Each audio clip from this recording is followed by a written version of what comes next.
Hello and welcome to Appendix C, Trigonometry. So today we're going to look at some trigonometry. We start off with angles. Okay? Angles can be measured in degrees or radians, okay, abbreviated RAD. Okay, a complete revolution contains 360 degrees, which is the same as 2 pi radians. Okay, so we know that pi radians equals 180 degrees, and 1 radian is equal to approximately 57.3 degrees, and 1 degree is equal to 0.017 radians. Okay, let's take a look at the first example. Find the radian measure of 60 degrees. So we would start off with 60 degrees. We know that if we're going to convert to radians, we know that pi over 180 radians is equal to 1 degree. Okay, so what we would do is multiply 60 degrees by pi over 180. Okay, and so that'll result in, we can do a little cross canceling here. 60 divided by 60 is 1, 180 divided by 60 is 3.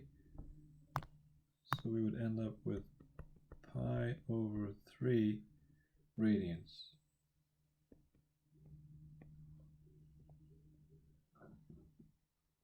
Okay, express 5 pi over 4 radians in degrees.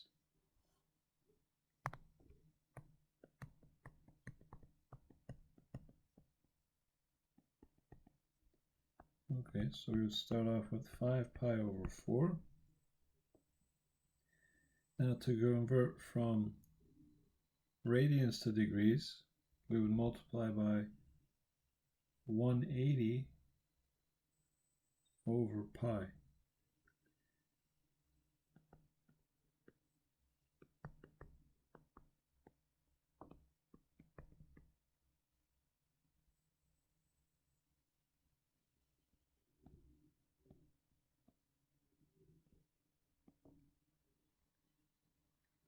Okay, so that means we would have the pi's would cancel, and then we could reduce with the 4 and the 180. 4 divided by 4 is 1. 180 divided by 4, that would be 45. Okay, radians would cancel with radians. So we end up with 5 times 45, which will give us 225 degrees.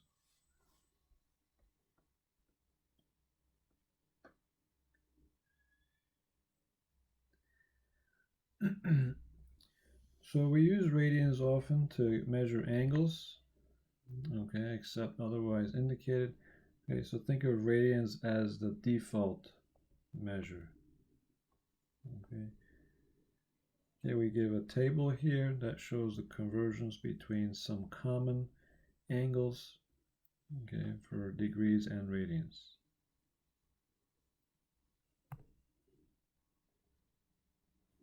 In the figure here on the right, we show a sector of a circle with a central angle of theta and a radius r subtending an arc with length a. Okay, so when we say subtending, think of intersecting an arc of length a.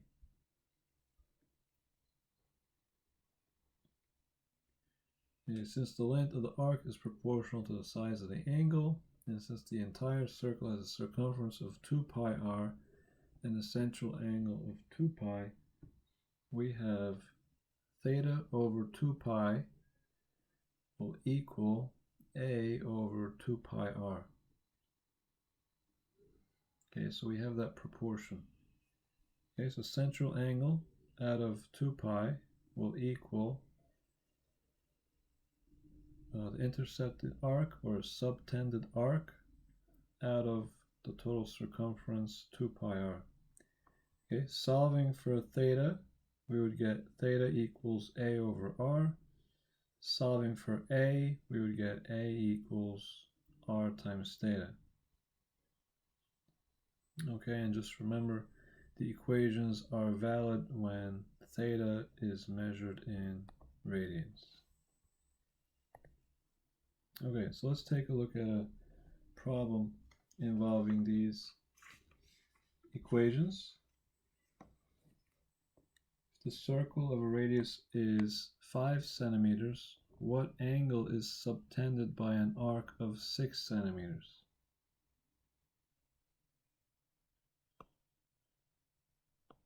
Okay, so let's say we have a circle, radius is 5.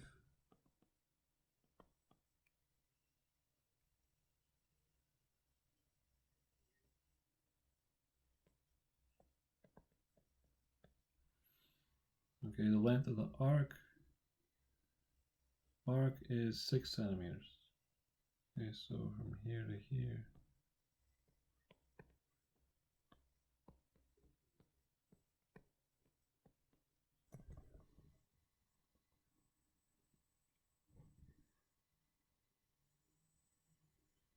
Okay, so using our equation from before, we would have theta equals a over r.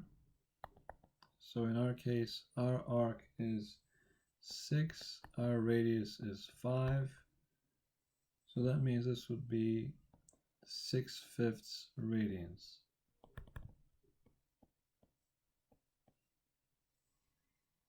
Okay, that would be the theta.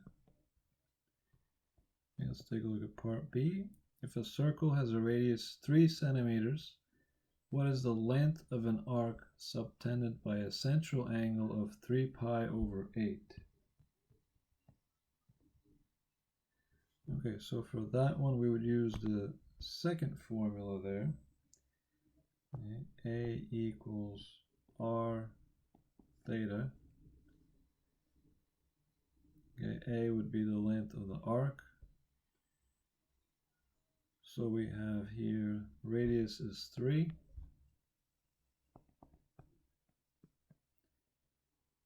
Central angle is 3 pi over 8.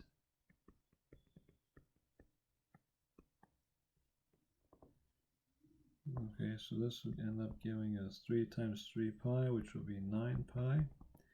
9 pi over 8 centimeters.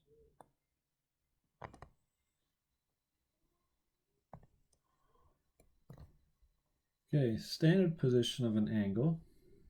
Okay, so standard position of an angle occurs when we place its vertex at the origin. Okay, so vertex is always at the origin of the coordinate system. The initial side is on the positive x-axis, as in figure 3. Okay, so vertex is at the origin, and the initial side is this positive x-axis. A positive angle is obtained by rotating the initial side counterclockwise. Okay, so that would give us a positive angle. And then negative angles are obtained by clockwise rotation. Okay, so if we rotate in the clockwise notation, it will be a negative angle. Okay, figure 5 shows several examples of angles in standard position. Note that different angles can have the same terminal side.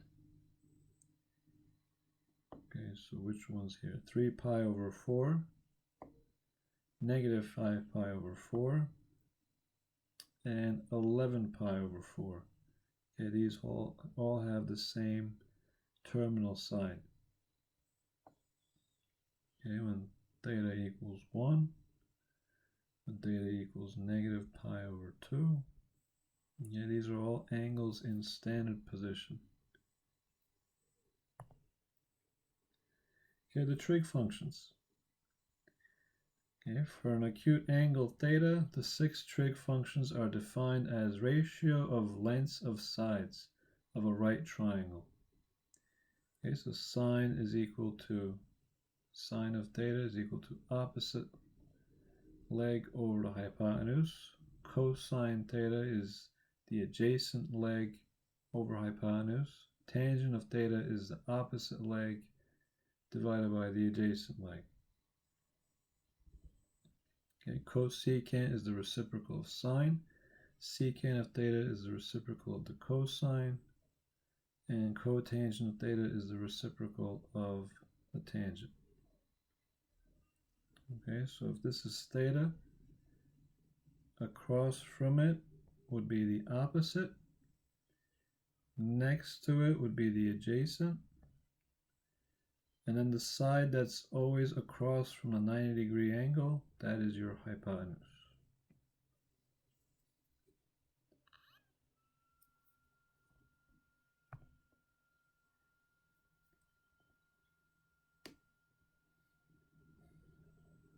Okay, so for a general angle theta, in standard position, we let the point x, y be any point on the terminal side of theta, and we let r be the distance 0 to p as in figure 7. Then we define the sine as y over r, cosine as x over r, and tangent as y over x. Okay, and cosecant again is the reciprocal of the sine, secant is reciprocal of the cosine, cotangent is reciprocal of the tangent.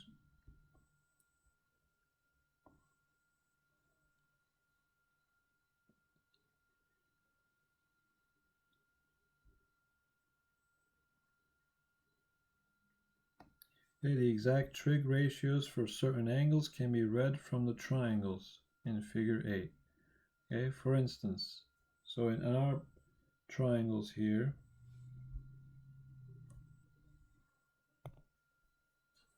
we would say sine of pi over 4. Okay, so if we're looking at pi over 4 as this theta, sine would be opposite over the hypotenuse. So 1 over square root 2. Okay, now if we rationalize the denominator, most of you would recognize that this is square root 2 over 2. Okay, cosine of pi over 4. Okay, cosine would be adjacent over hypotenuse. So again, 1 over square root 2, which will be square root 2 over 2. And then the tangent of pi over 4, that would be opposite over adjacent. So it would be 1 over 1, which will be 1.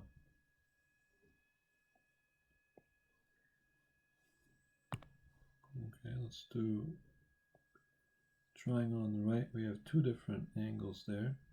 Okay, the one on the left, we had the same angle, pi over 4 and pi over 4. Let's take a look at sine of pi over 6. So sine of pi over 6 would be opposite over hypotenuse, so 1 over 2.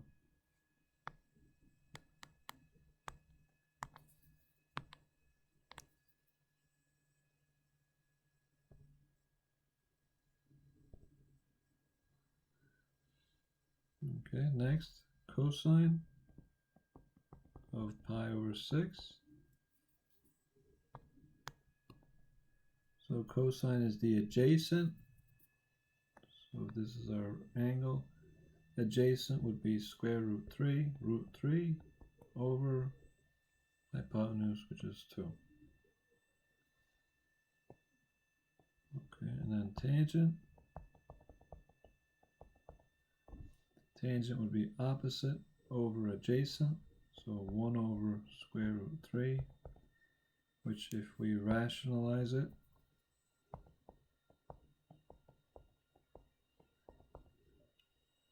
this would turn into square root 3 over 3.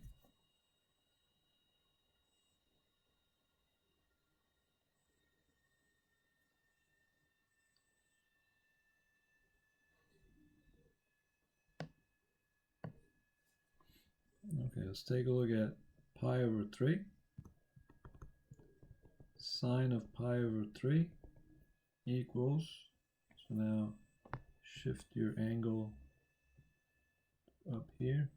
Sine of this angle would be opposite over hypotenuse, so square root 3 over 2. Cosine of pi over 3 would be adjacent, so adjacent would be 1 over 2. And then tangent of pi over 3, opposite over adjacent, so square root 3 over 1, which will just be square root 3.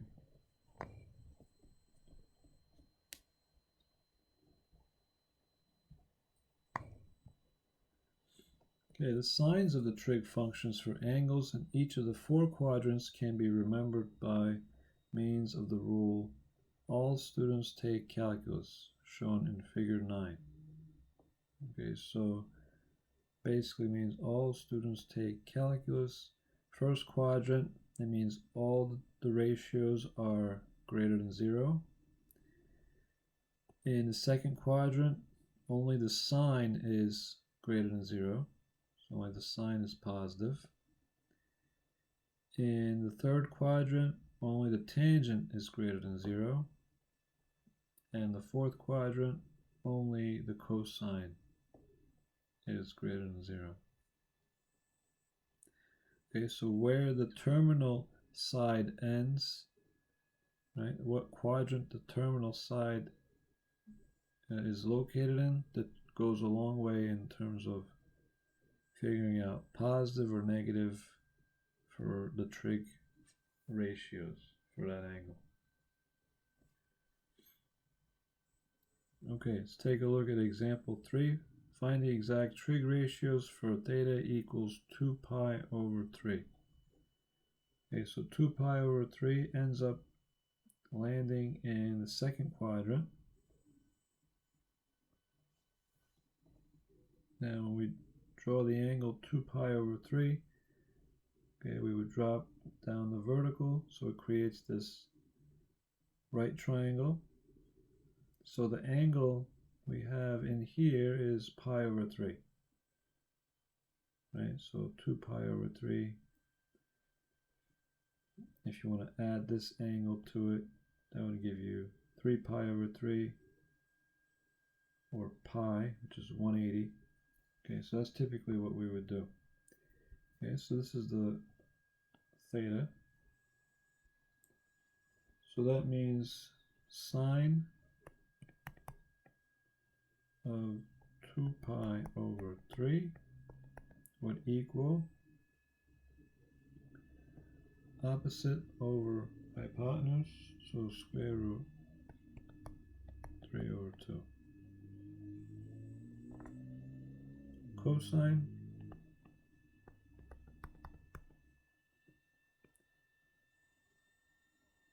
okay, now cosine of 2 pi over 3 would be, this will be negative 1 over 2.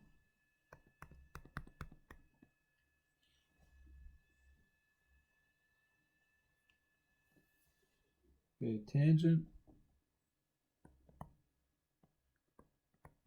of 2 pi over 3, tangent would be opposite over adjacent, so that would be negative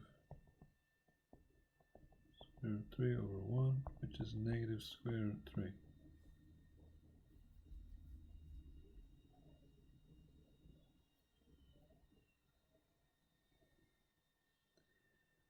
Okay, so let's do the other trig ratios as well. So cosecant of 2 pi over 3, just take the reciprocal, so 2 over square root 3, rationalize it, so 2 square root 3 over 3. Secant of 2 pi over 3, okay, reciprocal, so that would be negative 2. And then cotangent of 2 pi over 3 would be negative 1 over square root 3, okay, which we rationalize, it would be square root 3 over 3, negative square root 3 over 3.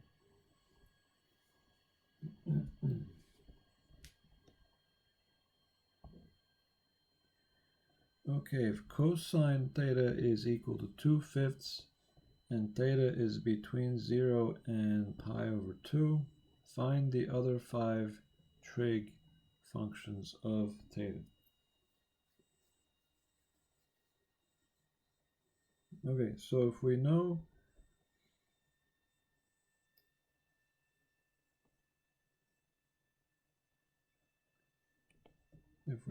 our cosine, so let's say this is theta, cosine is 2/5. Right, let's draw it like this. So cosine of theta is 2/5, so that means it's the adjacent, it'll be 2, and the hypotenuse would be 5. Okay, so this is the way cosine of theta is adjacent over hypotenuse, 2/5. So if that's the case, we could solve for the missing side by Pythagorean theorem. All right, let's call that x. So we would have 2 squared plus x squared equals 5 squared. 2 squared is 4, x squared equals 25. Subtract 4, x squared equals 21. Take the square root, so x equals square root of 21. Okay, so x is the square root of 21. And now we could find the other 5 trig functions. Okay, now theta is between 0 and pi over 2. So 0 is here, pi over 2 is here, pi would be here.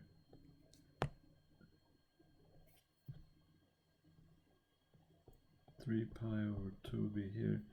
So we know that theta is between here and here, so first quadrant.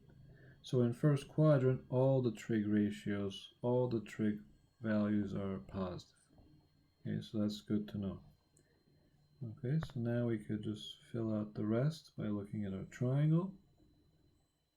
So sine of theta would be opposite over hypotenuse.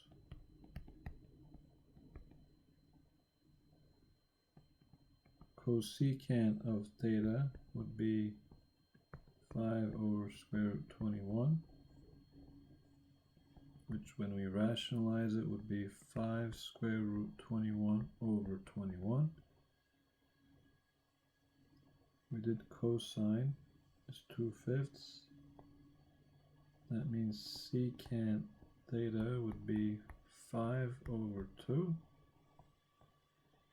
And then tangent theta, tangent would be opposite over adjacent, so square root 21 over 2. Cotangent of theta would be 2 over square root 21, which will be 2 square root 21 over 21.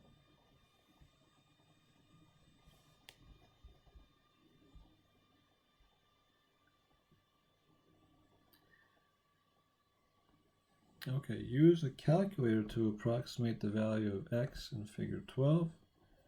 So if we're using a calculator, we'll set this up with Okay, we got our theta here, 40 degrees. And then you want to think, based off of this angle, what's given to us and what are we looking for? Okay, so we're given, this will be the opposite. And then we're looking for the adjacent. Okay, hypotenuse is not in the picture. Okay, so the only trig function that uses the opposite and an adjacent would be tangent. Okay, so we would set this up as a tangent problem. Tangent of 40 degrees would be equal to opposite over adjacent, 16 over x.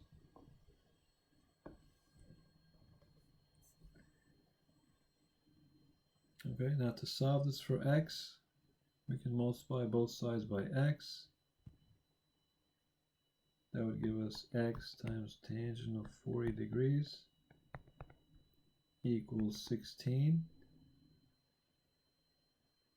And then to get the x by itself, we could divide by tangent of 40 degrees. And then divide this by tangent of 40 degrees. So x would equal... Now, as you're doing this on the calculator, just check your degrees or radians mode. Okay, this is using degrees, so make sure you're using the degree mode on your calculator. So 16 divided by tangent of 40. Okay, so just type in 16, tan 40, enter, and you'll get approximately 19.07.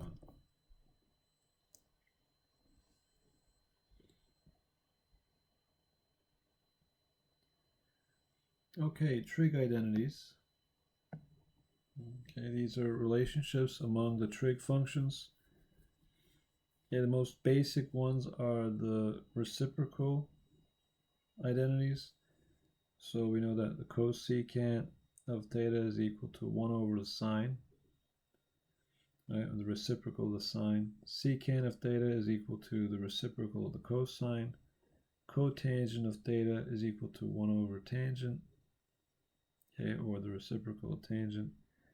Tangent of theta, we could rewrite it as the sine of theta divided by cosine of theta. And cotangent theta would equal cosine theta over the sine of theta. Okay, the next trig identity is the most basic one, probably the most famous one as well. Sine squared of theta plus cosine squared of theta is equal to 1.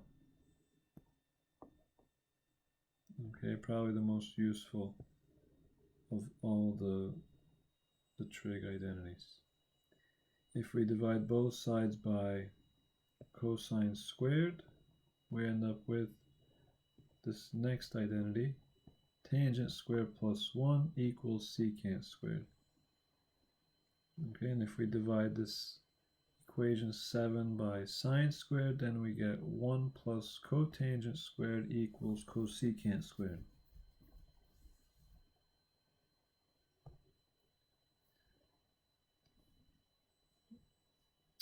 Okay, these are also some identities. Okay, sine of negative theta equals negative sine of theta. Cosine of negative theta is equal to cosine of theta.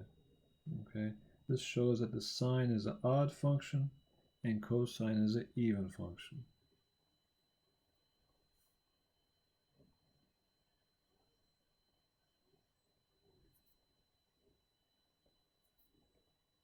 Okay, if you add 2 pi to theta and you apply the sine, you'll get the sine of theta. Okay, same thing with the cosine. If you add 2 pi to the cosine of theta, you'll get cosine theta.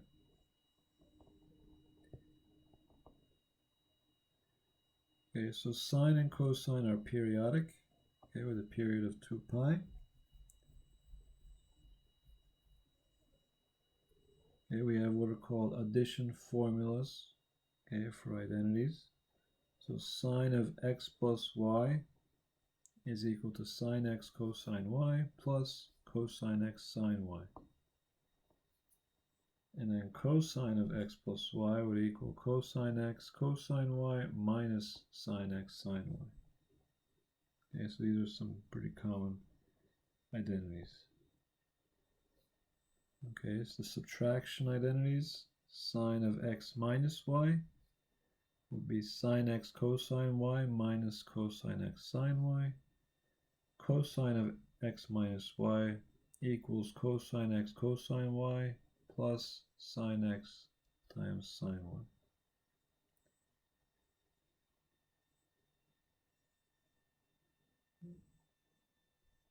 Okay, and then we have equations for the tangent. Okay, tangent of x plus y and tangent of x minus y. We also have identities for double angle. Sine of 2 times x equals 2 times sine x times cosine x. Okay, very popular identity. Cosine double angle formula equals cosine squared x minus sine squared x. Okay, and we could have alternate versions of cosine double angle as well. Okay, so cosine double angle equals 2 times cosine squared x minus 1, or you could also have 1 minus 2 times the sine squared of x. Okay, we also have half angle formulas involving cosine squared and sine squared.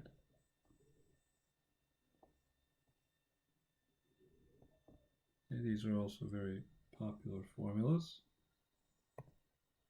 Let's take a look at this problem.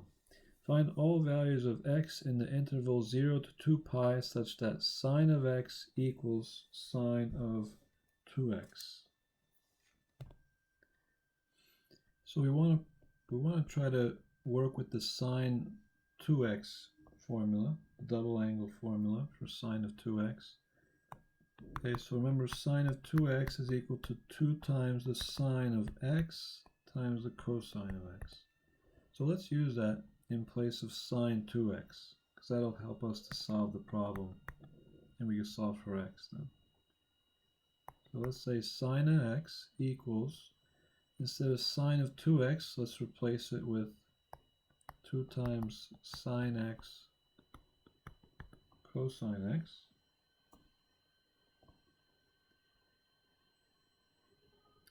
And so what we could do is we could get this equation to equal 0. We could move the sine x, 2 sine x cosine x to the left.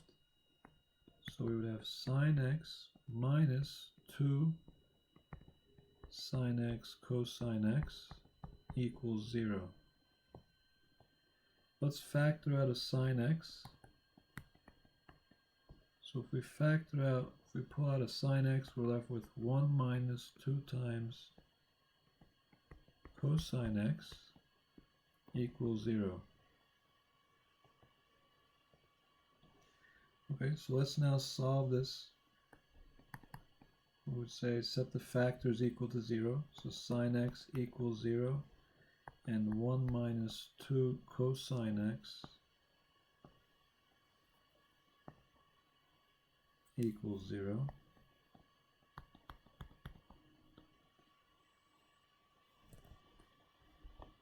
So now we have to think about all the angles that whose sine is equal to 0.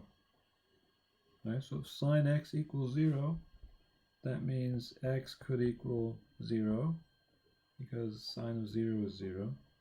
Sine of pi is equal to 0.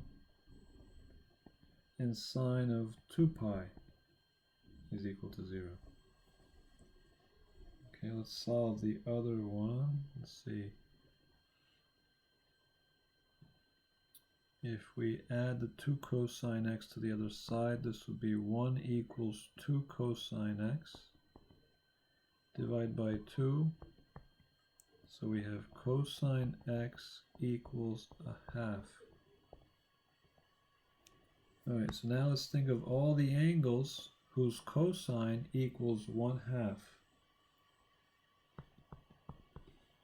Okay, so those angles would be pi over 3 and 5 pi over 3.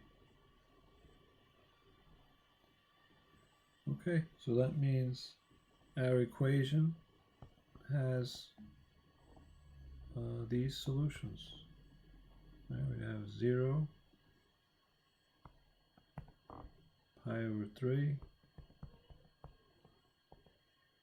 pi, 5 pi over 3,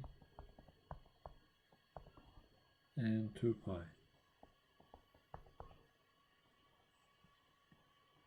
Okay, so 5 possible answers.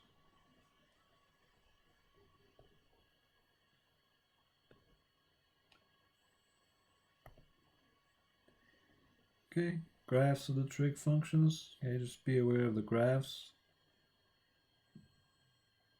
Okay, so you have your sine curve. Okay, sine of x equals 0 wherever x equals n times pi, where n is an integer.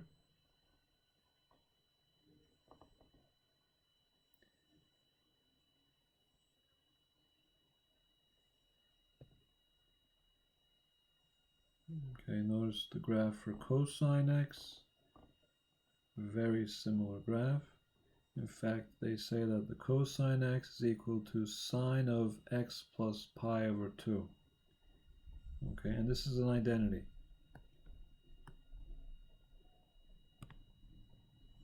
Okay, so the cosine is found by doing what we call a phase shift. Okay, shifting the graph of the sine by pi over 2 to the left. Okay, note that for both sine and cosine, the domain is negative infinity to infinity, and the range, the y values, are between -1 and +1. Okay, so domain-wise, all real numbers, range is between -1 and +1.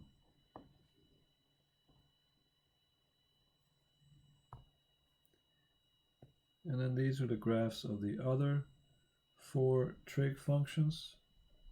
Okay, tangent is periodic, they're all periodic. Okay, notice for tangent, the ranges are, and cotangent, the range negative infinity to infinity, and then cosecant and secant, they have negative infinity to -1, union with 1 to infinity for their range. Okay, all 4 functions are periodic. Tangent and cotangent have period pi, and cosecant and secant have period 2 pi.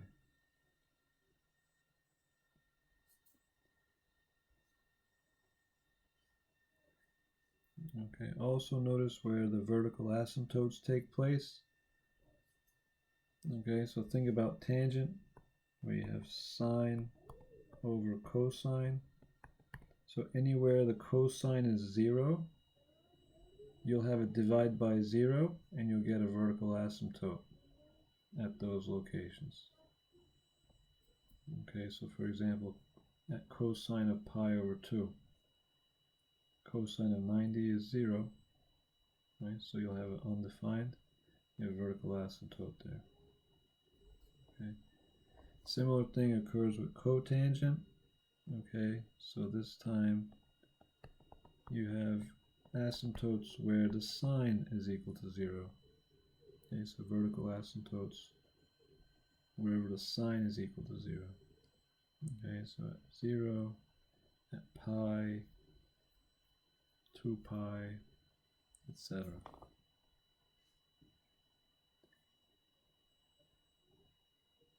Okay. Alright, so that's it. You could also make similar observations to cosecant and secant. If you have any questions, just reach out, email me, or ask me during class. Have a good day. Have a good night. We'll see you soon.